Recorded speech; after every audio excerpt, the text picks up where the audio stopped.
Out of stock equals out of business. Welcome to the 2 Cents Podcast. Today we're diving deep into the logistics playbook with my guy, Rodney Leonard, an industry insight heavyweight who's helped keep Coca-Cola, Heineken, Johnson & Johnson, and now Kenvue moving like clockwork. We're going to jump into the deep end of the pool and address why supply chain issues sink brands and how to stay in stock without overstocking and the best logistics hacks for scaling your CPG brands. Rodney, it's good to see you, man. Why don't you give folks some background on you, man? Let them know where you're from and your background. Absolutely, Reuben. Thanks for having me. Hello, everyone. My name is Rodney Leonard, as Reuben said. I'm from Atlanta, ATLN. So I grew up there, went to college there, and moved away for several years, working with Kraft Foods, Coca-Cola, etc., in logistics and supply chain. Actually did a stint over in China, led their region. And one of the things I learned is no matter where you are in the world, it's all about logistics. So for me, it's really about how do we drive that awareness, how do we drive that excellence in what we do. So happy to be here, man. Yeah, that's awesome, man. You talked about that. I was just reading this morning Walmart's earnings report, man, and I'm excited. I won't talk a lot about that today. Yeah. I won't put on my Walmart vest because people were teasing me about that last episode. Okay. But I'll post about that, man. You're right. Logistics and Walmart, as an example, Amazon, they're logistics companies, and that's what drives a lot of their success. But we're going to dive in, man. I got some questions for you. I want to get your perspective on this. You and I talked a couple of days ago, and I was giving you your flowers, and I was talking about how some of your team members I ran into, and they were just raving your leadership skills. But for you, what was one of your biggest career unlocks? Like, what was one of the things that you would say was the big thing that really unlocked your career? I learned this from a leader of mine who displayed it in the negative way, but I remember a phrase is it's not about the X's and O's, it's about the Jimmys and the Joes. In other words, it's all about the people, Reuben. It's all about how you engage the people, how you treat people. As a leader, we do the work. We all know the work. I tell my team all the time, guys, we ship cases, whether it's Campbell's soup, whether it's Coca-Cola, whether it's product in a box.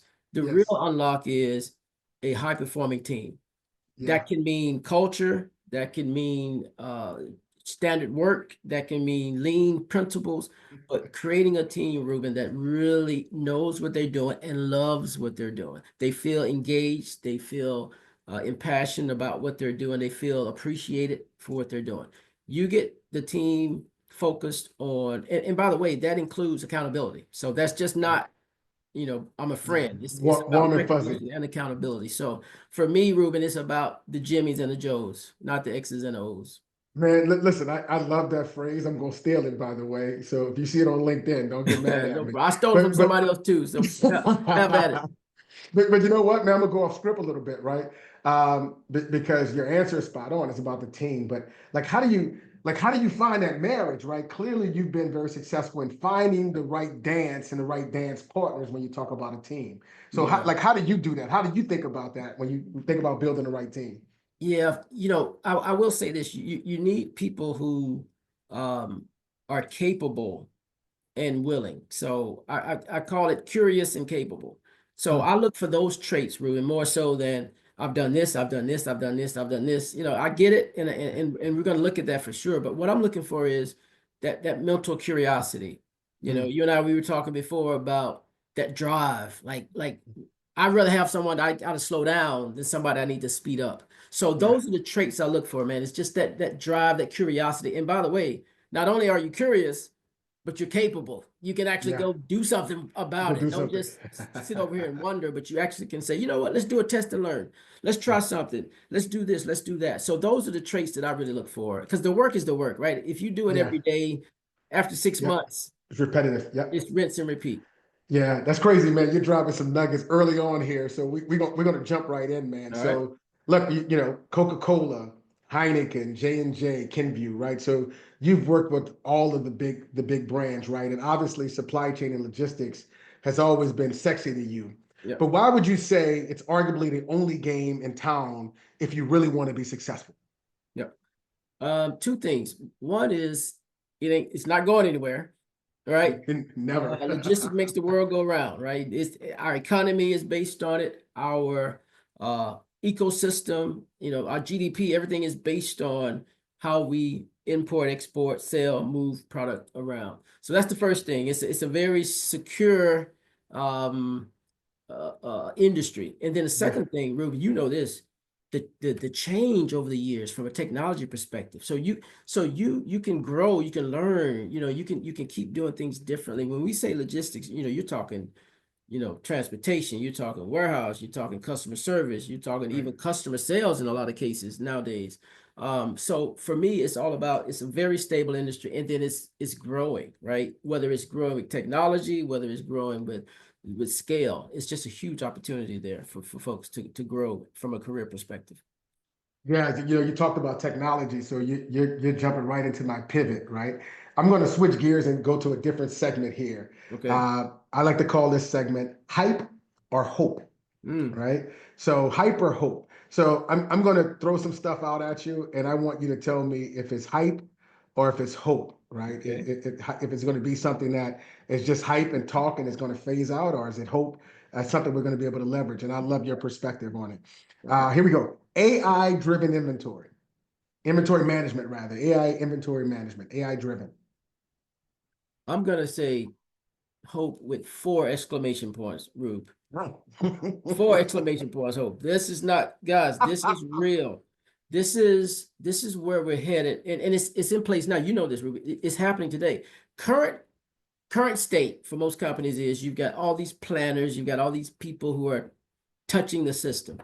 Yes. And we all know that human element times 45 people, it's going to equal a hodgepodge of outputs.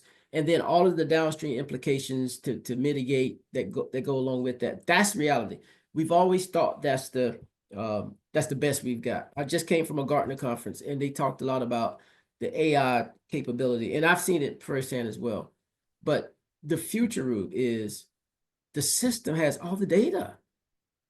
If you put the right capability on top of that data, I don't need someone to go in and do spreadsheets. It's there. So we gotta embrace it, man. I love a quote that I heard at the Gartner conference.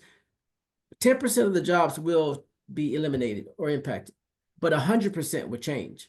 We still need people to do work, but I want my people focused on go do this, go do that, not go do this analysis. So I'm going to take a big hope on the AI inventory piece, man. We're working on a project right now to implement that from a planning perspective, and it's just huge. Now the challenge, as you know, is the change management, right? Getting people to embrace letting the system do its thing versus them having their finger in it.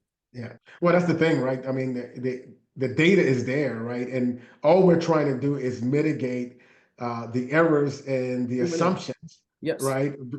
Because there's a lot of assumptions through the emotion. So you're right. So I like that. I'm gonna throw another one. This is my favorite one. So I love your perspective here, and I'll tell you why after you respond. Retailer micro fulfillment centers. Hope, another big hope. Okay. And the reason why I say that, Rube, I spend a lot of time visiting our customers. I spend a lot of time with our customers. I mean, big box customers as well as e-commerce customers. And the reason I say hope, Rube, is this. The traditional brick and mortar store is riddled with problems.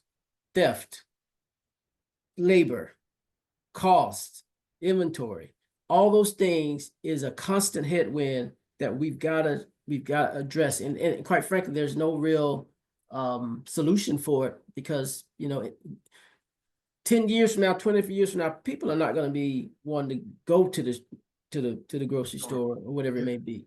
So for me, it's the reality of what's headed. We were in Arkansas with the big customer there, and one of the things they're testing already is a Walmart store that you go to today is going to turn into a full drive up only.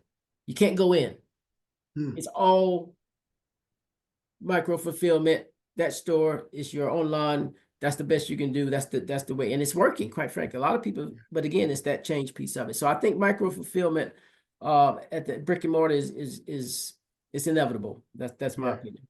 So I too hope for this one. I had a different view of it, right? So as you think about what's happened over the last 10 years and how malls have begun to shrink and less foot Yes. traffic.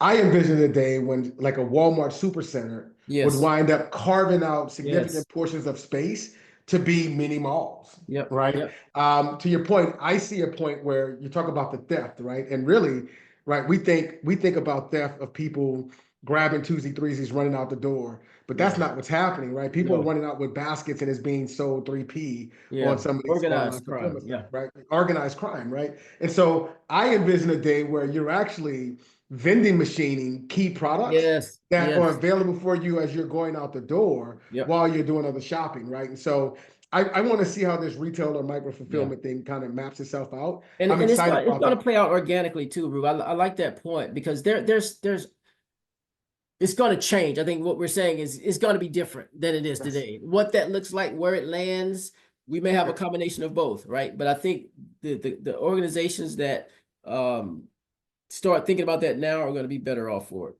Yeah. Yeah, man, I'm excited about the future of retail. I still monthly do my large grocery trip Yeah, because that's my retail therapy, right? And that's when I get a chance to yeah, see what's going on.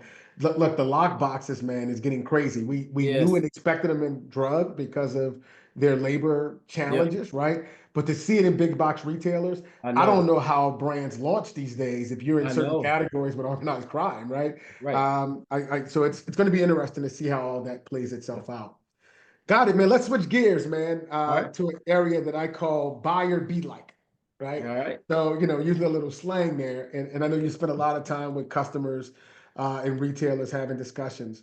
But talk to me, right? You've talked to a lot of executives over this year and over your career. What do they really expect from brands when it comes to logistics and inventory? Sure. They expect that perfect sweet spot, Rube, of service, which is fill rate, but also mitigating their inventory costs.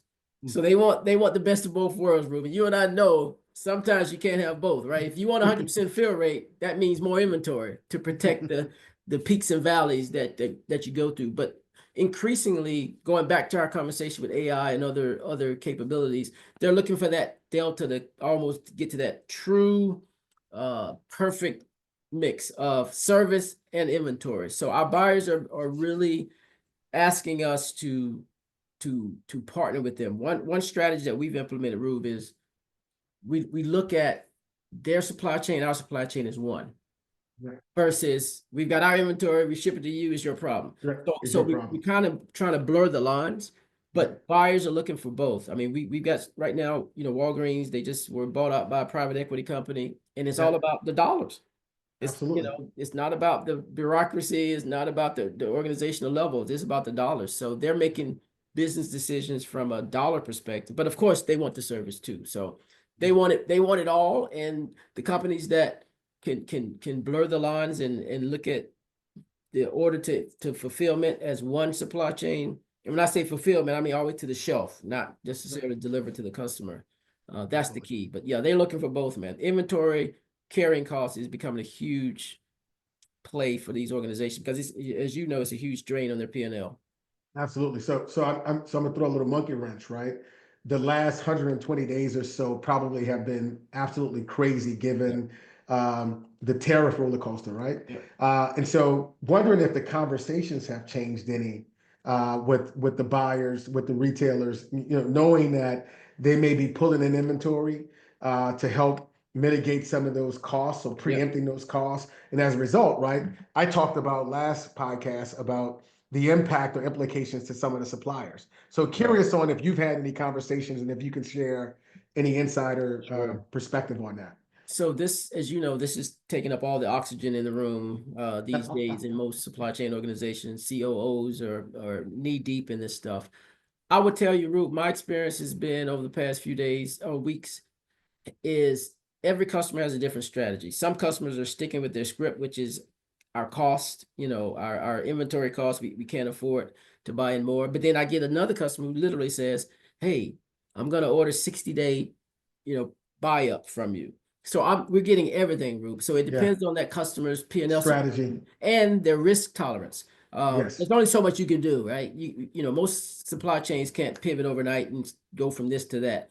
But Yeah. there's a huge variation depending on the company's size, depending on their key, strategies that they're going after. But we literally have companies that are ordering, 60 to 90 days up. We've got some companies who are still saying we're sticking with the script. Yeah, that's interesting, man. It's again all about what their motive is and what their motivation and who their masters are and how they're trying to manage those relationships. So that's a great Because point. remember, from almost everybody except maybe the container ship owners, costs are going up. It's like everything is getting, there's nobody winning in this scenario per se.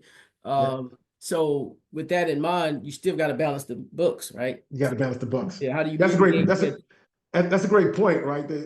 Me and my buddy always talks about, with the housing crisis that happened a number of years ago. Like nobody wants to lose. Right. And in this case, it's not about winning or losing. It's about everyone's feeling a similar amount of pain. It's how do you make those adjustments for it? And That's a great point. what's really tricky, Rube, is in this current inflationary environment, the age-old question, well, who pays tariffs? So the retailers are stuck. They're like, oh, do we raise price? Do we just eat it? It's tough. It's a huge P&L Rubik's Cube, if you will. That they've got to absolutely. figure out. No, that's a great point. It's a great point. Keeping founders, small brands in mind, right? What would you say is one thing brands should never do when dealing with supply chain challenges? They should never stop focusing on what pays the bill, which is service. Rube, I'm telling you right now, we went through the pandemic. You and I, we talked about the pandemic where product supply was a big issue. You can control what you could control. But I would say start with service. That is your ticket to entry. Innovation is fun. All the stuff is fun. But if you're not keeping the shelf full for the retailer, this from the time we worked, they don't want to talk about anything else. So service is make sure you can commit on what you are selling to the customer, especially with a new launch. We've got examples in my whole career where we fail new launches. It's embarrassing, right? We've been talking about this for a year.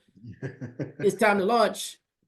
We don't have enough product. How did that happen? Yeah. I stole a quote that I love. I'll give him credit now. It was a new head coach at a school that my son is looking at. Okay. And he talked about the workout routine for the kids. And he said, look, at the end of the day, your best ability to this team is your availability. Right. Exactly. And so that applies here. I took that note and I've been using it ever since, right? You're spot on, right? The innovation is nice. The marketing and the media is sexy.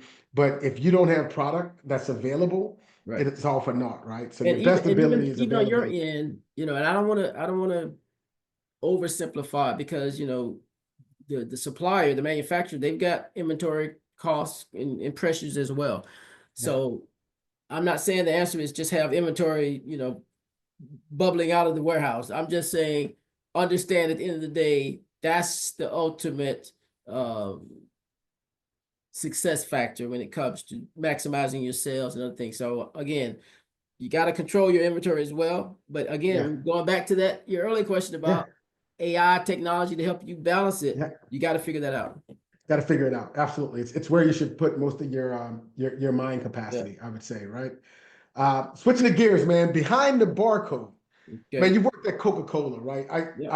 I love Coke. I remember a long time story about Coke and their expansion into countries like Africa, right? Making the product available, right? So talk to the audience about your experience at a legendary company like Coca-Cola and how they focused on supply chain efficiency. Absolutely. 12 years at Coke, started as a plant manager in Atlanta, one of the second largest plant in the system. Had a chance to actually go over to China, worked in China for 3 years, leading their supply chain in the APAC region. And one of the things we did, Rube, from a strategy, we called it produce locally, think globally.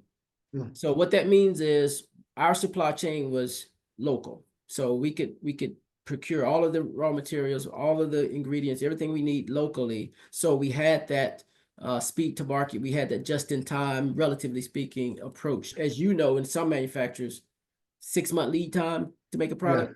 So that was the unlock. We were able to make, even in the United States, Georgia, We had manufacturing plants in Georgia, our can manufacturers in Georgia, our bottle manufacturers in Georgia.